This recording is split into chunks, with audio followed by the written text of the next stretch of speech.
ನಮಸ್ಕಾರ ಕಣ್ಣ ಎಲ್ರಿಗೂ. ಇವತ್ತೇನಪ್ಪ ವಿಡಿಯೋ ಅಂದರೆ ಒಂದು ವಿಡಿಯೋ ಹಾಕ್ತೀನಿ ನೋಡಿ. ಹೆಂಗೆ ಬೆಂಕಿ ಕೋಳಿ ಗಿನಿ ಪೌಲ್ ಏನಕ್ಕೆ ಸಾಕಬೇಕು ಅಂತ ಹೇಳ್ಕೊಡ್ತೀನಿ ಕೇಳಿ. ಕನ್ನಡದಲ್ಲಿ ಬೆಂಕಿ ಕೋಳಿ ಅಂತ ನಾವು ಕರಿತೀವಿ, ಇಂಗ್ಲೀಷಲ್ಲಿ ಗಿನಿ ಪೌಲ್ ಅಂತ ಕರಿತೀರಿ. ಈ ಗಿನಿ ಪೌಲ್ ಏನಕ್ಕೆ ಸಾಕಬೇಕು ಅಂತ ಹೇಳ್ಕೊಡ್ತೀನಿ. ಫುಲ್ ವಿಡಿಯೋ ನೋಡಿ, ಎಲ್ರಿಗೂ ಅರ್ಥ ಆಗುತ್ತೆ.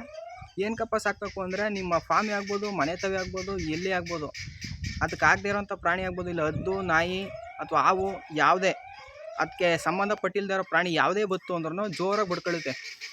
ಅದು ನೀವು 100 ಮೀಟ್ರಲ್ಲ 200 ಮೀಟ್ರು 300 ಮೀಟ್ರ್ ದೂರದಲ್ಲಿದ್ರೂ ಅದು ಬಡ್ಕೊಳ್ಳೋದ್ರಿಂದ ನಿಮಗೆ ಅಲ್ಲೇ ಇದ್ರೂ ಗೊತ್ತಾಗ್ಬಿಡುತ್ತೆ ಯಾವುದೋ ಪ್ರಾಣಿ ಬಂದೈತೆ, 11% ಪ್ರಾಣಿ ಯಾವುದೋ ಬಂದೈತೆ ಅಂತ ಅದು ಜೋರಾಗಿ ಕೂಕೊಳ್ಳುತ್ತೆ. ಅದರಿಂದ ನೀವು 200 ಮೀಟ್ರಲ್ಲ 300 ಮೀಟ್ರ್ ದೂರದಲ್ಲಿದ್ರೂ ಏನೋ ಬಂದೈತೆ ಅಂದ್ಬಿಟ್ಟು ಬರ್ಬೋದು. ಅಂದರೆ ಅದು ಜೋರಾಗಿ ಬಡ್ಕೊಳ್ಳೋದ್ರಿಂದ ಒಂದು ಸ್ವಲ್ಪ ಸೆಕ್ಯೂರಿಟಿ ನಿಮಗೆ. ಏನೋ ಬಂದ ತಕ್ಷಣ ಕೂಕಂದ ತಕ್ಷಣ ನೀವು ಬೇಗ ಬರ್ಬೋದು, ಏನೋ ನೋಡ್ಬೋದು, ನಾಯಿ ಬಂದಾಯಿತೋ ಬೇರೆ ಏನೇ ಬಂದಾಯಿತೋ ಅಂತ ನೋಡ್ಬೋದು. ಅದರಿಂದ ಬೆಂಕಿ ಕೋಳಿಯಿಂದ ತುಂಬ ಬೆನಿಫಿಟ್ ಇದೆ. ಟರ್ಕಿ ಕೋಳಿದು ಹೇಳಿದೆ, ಬೆಂಕಿ ಕೋಳಿದು ಹೇಳ್ತಾ ಇದ್ದೀನಿ. ತುಂಬ ಬೆನಿಫಿಟ್ ಇದೆ. ಒಂದೇ ಒಂದು ಜೊತೆ ಸಾಕಿ ಏನಿಲ್ಲ ಆಗುತ್ತೆ.